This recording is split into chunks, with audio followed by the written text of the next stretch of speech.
Yo, wedde, igen get Payi Linda Ford. Kurin jo yang na rak mak maralungu. I'm work here at Charles Darwin University in the Faculty of Law, Education, Business and Arts in the Northern Institute as a Senior Research Fellow. I started early this year and I've graduated in 2006 with a PhD, Narratives and Landscapes, their capacity to serve Indigenous knowledge interests. And afterwards I then published this book called Aboriginal Knowledge, Narratives and Country, Mare Kungimba Put Maradayan. And this was published by Post Press in 2010 when I was over at the University of Queensland for 2 years as a senior lecturer in the Aboriginal and Torres Strait Islander Studies Unit. And before that I was at CDU from 2001 till 2010, and in that time I was a senior lecturer in what was then called ACIKE, School of Australian Indigenous Knowledge Systems, that's right. I was there for 3 years on secondment from the School of Education, and when I was teaching I was able to focus my PhD on what I was teaching in the School of Education, and that was my case study site. And so I was helping with the school to embed Indigenous knowledge into the School of Education. So that was a really important process, and one that helped me gain my PhD, but I was also in that able to mentor other Indigenous colleagues that were team teaching into the program with me, and also I was able to mentor all of the students, and they were able to feel that they were part of the school and the faculty. And the head of school, Dr. Suzanne Parry, was really supportive of embedding Indigenous knowledge into the School of Education Bachelor of Education program at that time, and also the Dean of the faculty, Professor Greg Hill, was really supportive of that happening in this faculty. So that was in the early 2001 to 2005.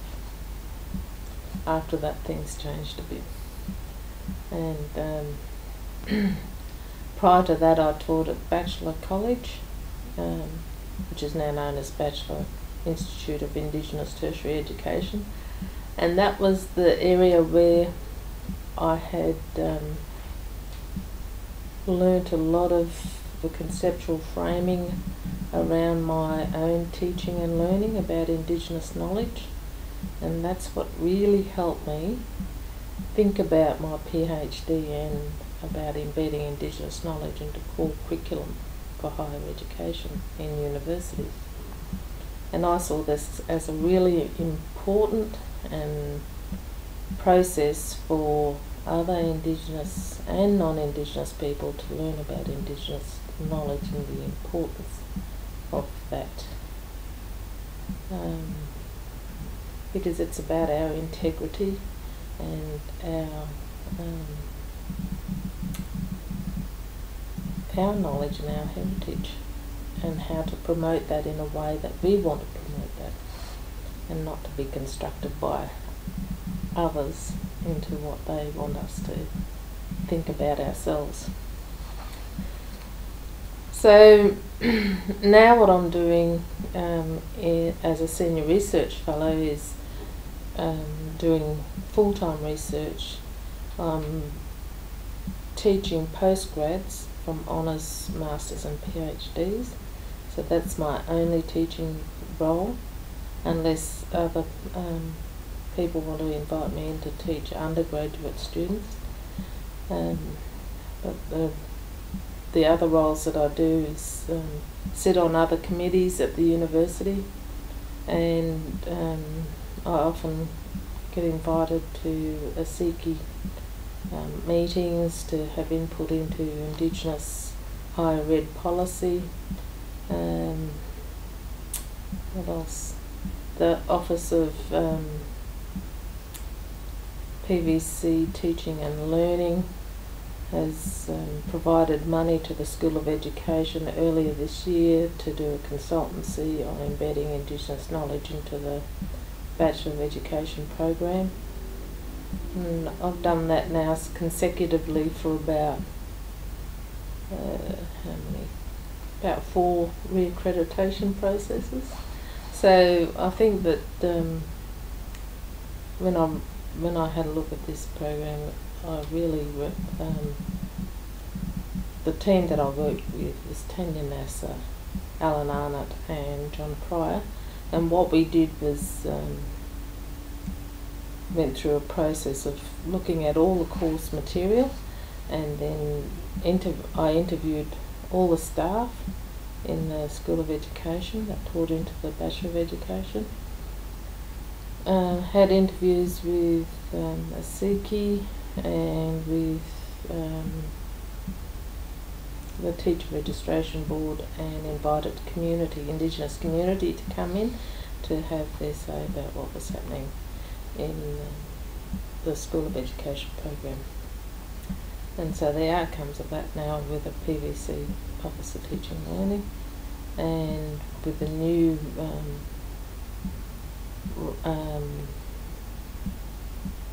accreditation process of embedding the curriculum now into the next course, that will hopefully allow more Indigenous knowledge to be included in that delivery. Alright, my background. When I introduced myself, I said that I was Rakmak Maranungu. I told you where my country was, Gurunju, and I told you my traditional Aboriginal name, which is Payi. Linda is my Christian name, and Ford is my married name. So people often say, well, who's your family? Well, my family is a Dayi family, and the descendants of my grandfather, Jackaboy, and he was one of the big ceremony men for our country. And so we've inherited that, and we still continue to do those cultural practices for carrying out our ceremony, Wanga ceremony. And so in that, telling part of that story is when I was growing up, that's what I learnt about from all the old people, from my mum, my uncles, my aunties, my mums, my grandfathers, my grandmothers, my great uncles, my great aunties. So we all grew up out bush together. But that's not to say that it didn't come with its issues, because I was born in the era when the welfare policy was to separate half-caste kids from their parents, from their full-blood mothers, was the term that they used. So, and that's what happened to my mum and I when I was born at the old Bachelor Clinic, which is now the Kamali Cultural Centre at Byte. So, and otherwise I would have been born out bush on one of the cattle stations at Manly. And all my older brothers and sisters were all born out bush. So they, the nurse rang up the policeman at the Bachelor Police Station, and he came down and got us and took us to the old Darwin Hospital at Miley Point. And from there, the welfare organised for my mum and I to go to Bagot Reserve. It was in Bagot Aboriginal Reserve, and I think it still has that title, but they call it shortened it to Bagot Community now. And so that's where they took us, and we stayed there. But my mum ran away from there with me because she overheard the nurse saying, yes, we'll get all the papers signed to separate the baby now from Nancy. And so my mum rang the taxi to come and get us, to take us to the old Winnelli shops.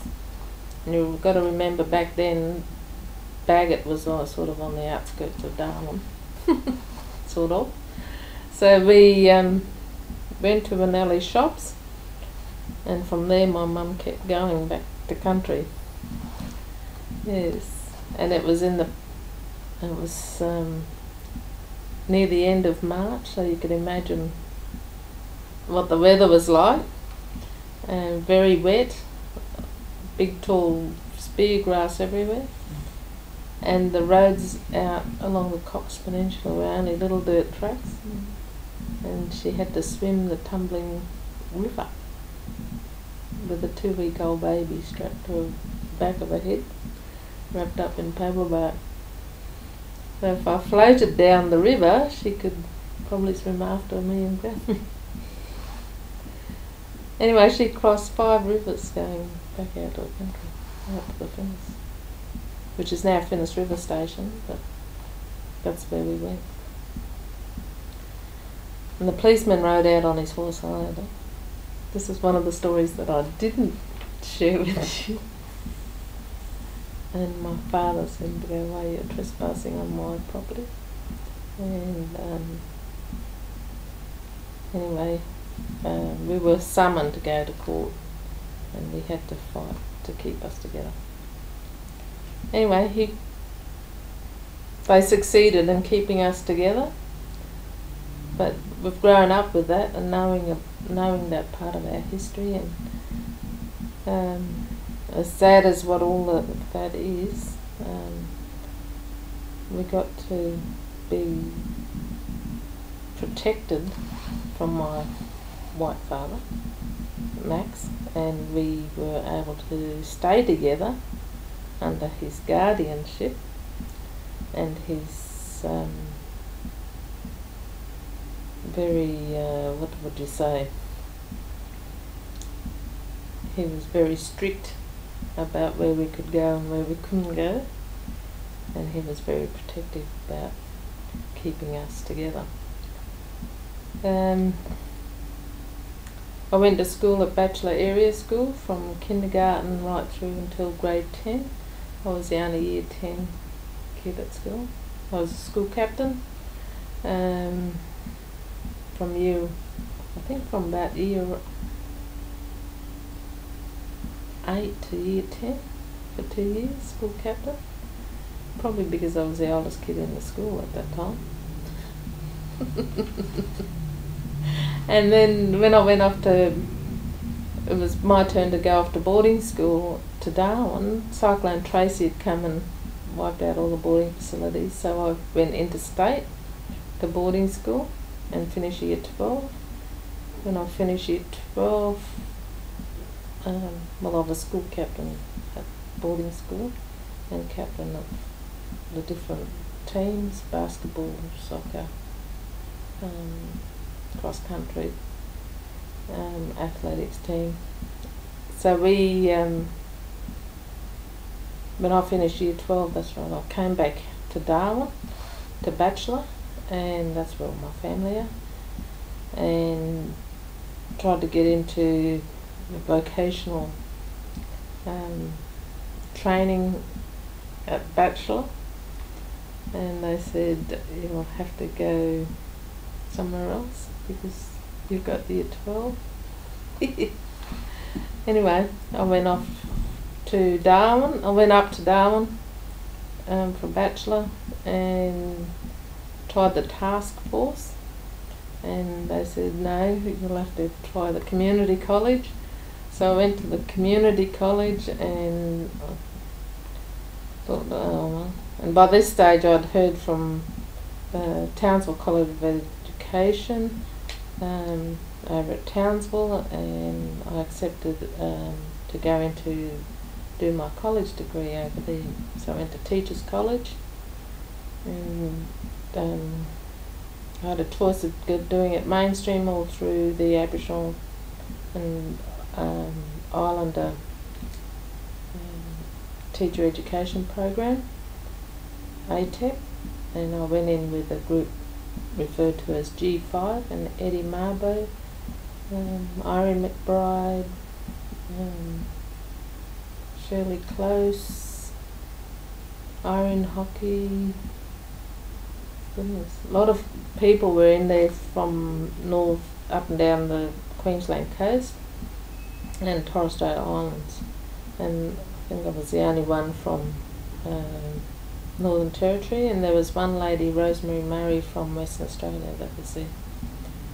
So it was a good mix of people, and a lot of them were mature age. There was about half a dozen of us that had just come out of Year 12, and that was the start of my undergraduate studies. After 12 months there, I moved to Victoria with my partner and to Warrnambool College of Advanced Education. Finished my diploma of teaching. Was the only Koori or Aboriginal person down there then, going to Teachers College. Didn't know any other Aboriginal students there. So I mixed it with the mainly all the overseas students from India and Malaysia, and they were great friends. And a couple of Aussie kids that were friends with the overseas kids as well. So we all were together doing. Most of the students were doing either teacher education or business, and that was mainly the overseas students. So I did that first degree, and then I went teaching in the Western District and stayed down there till 1991, and then I moved back to Bachelor and started working at Bachelor College until 2000, beginning of 2001, and then I moved to Northern Territory University. So Bachelor, in the meantime, had had a name change from Bachelor College to Bachelor Institute of Indigenous Tertiary Education, and that was in about 1999/2000. It was pretty around that period anyway, and Northern Territory University became known as Charles Darwin University in 2004/2005. So that was lots of interesting changes in that. But I think that period when I was teaching down at Bachelor was really significant. As well as teaching full time, I was also doing my graduate diploma in special education, and I was enrolled in my Masters of Education. And in those two programs, it really helped me focus on a lot of my own thinking about teaching and learning, and about teaching about Indigenous knowledge and about the both ways philosophy. And for me, both ways philosophy, watching a lot of the people that were teaching, like Warren Hastings, who's passed away now, Leon White, who's still teaching out at Yirrkala, Andre Burgess, and a lot of other people were teaching then in the remote teacher education program. That was really a key time for me as a neophyte,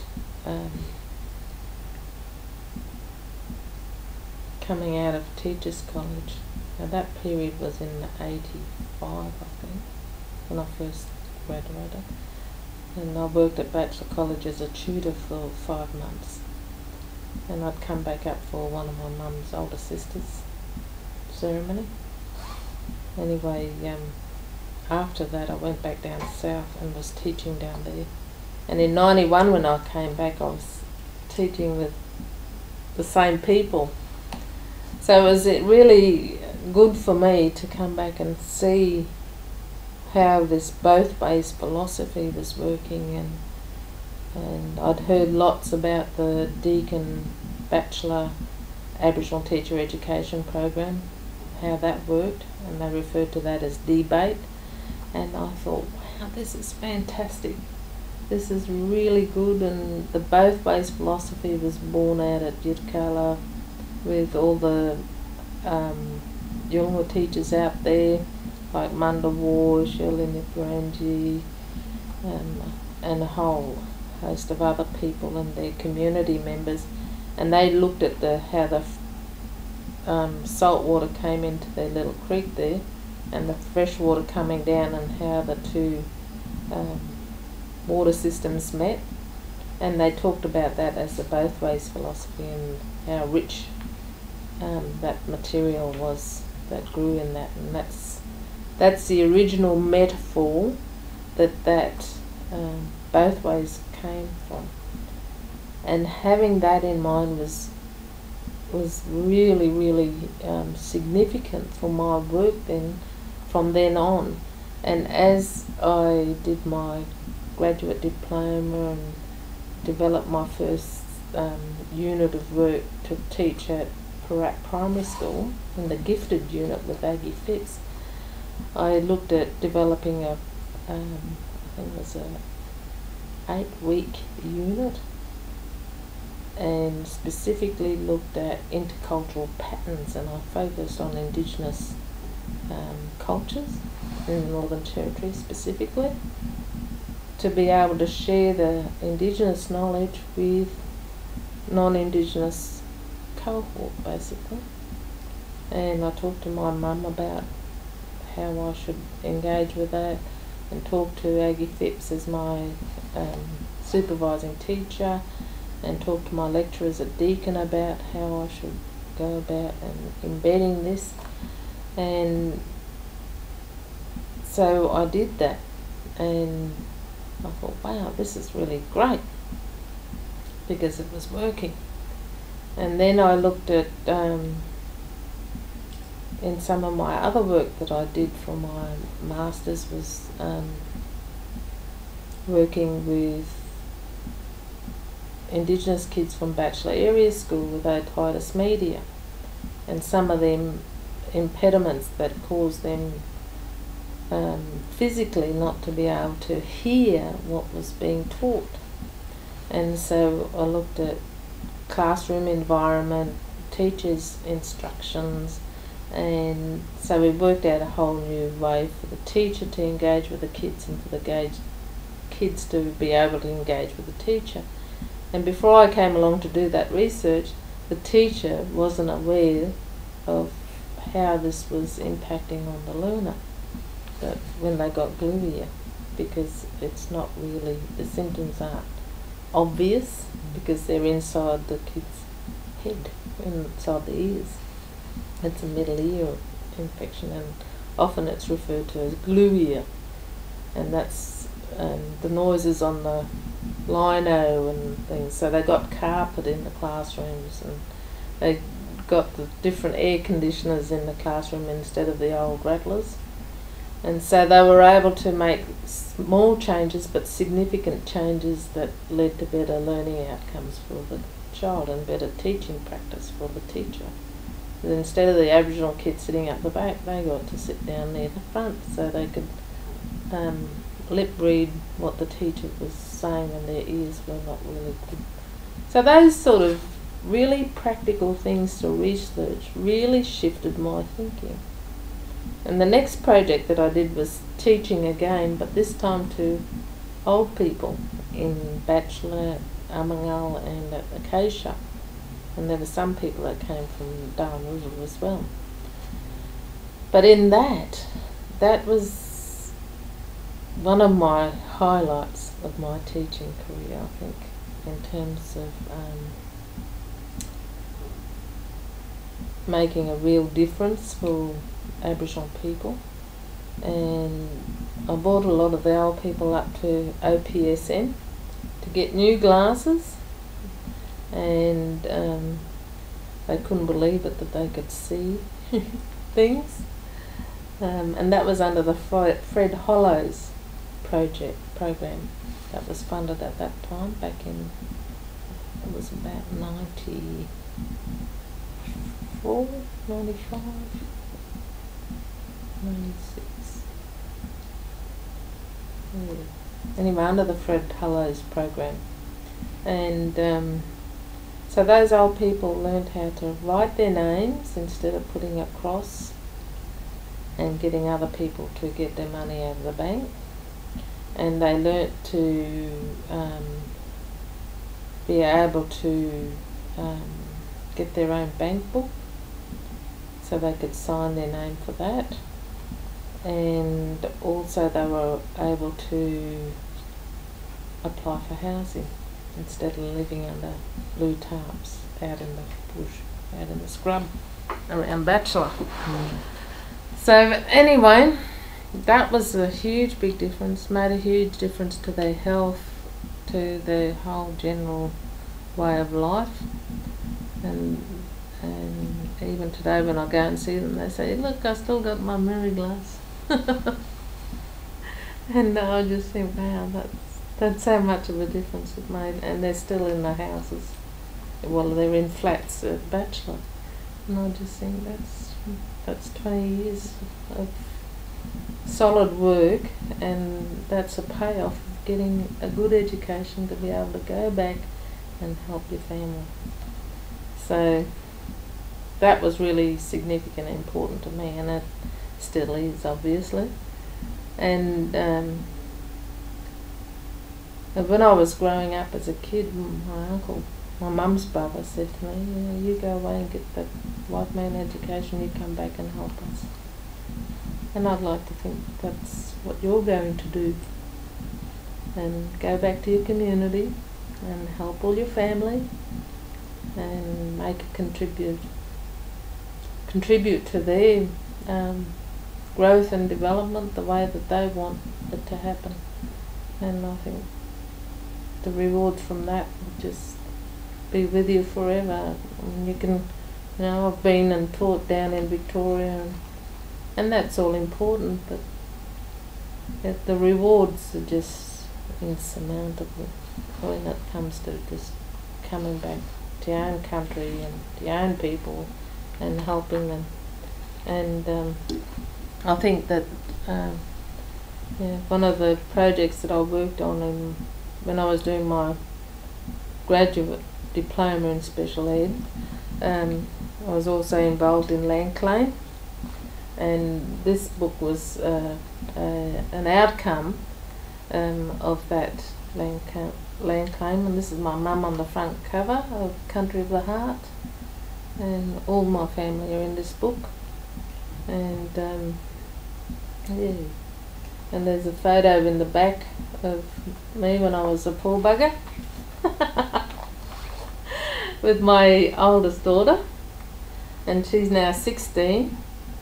And the things that my mum, her nana, was able to teach her about her identity and culture and heritage have been really important for her and for me as a mother, Aboriginal mother, to be able to continue being proud of being Aboriginal and being able to share our knowledge is something that I really treasure, and hopefully that's what you will do as well. And so out of all of my research and my teaching, these are the two main publications. This one's a group publication, this one's my solo book, and I hope to do more. And I hope to see you all doing publications and research and teaching and having an influence in Indigenous policy. and influencing government to do the right thing for our people. So thank you very much, Linda, for the opportunity, and I wish you all well with your studies, and congratulations on your studies and getting into higher education. So thanks. Mama.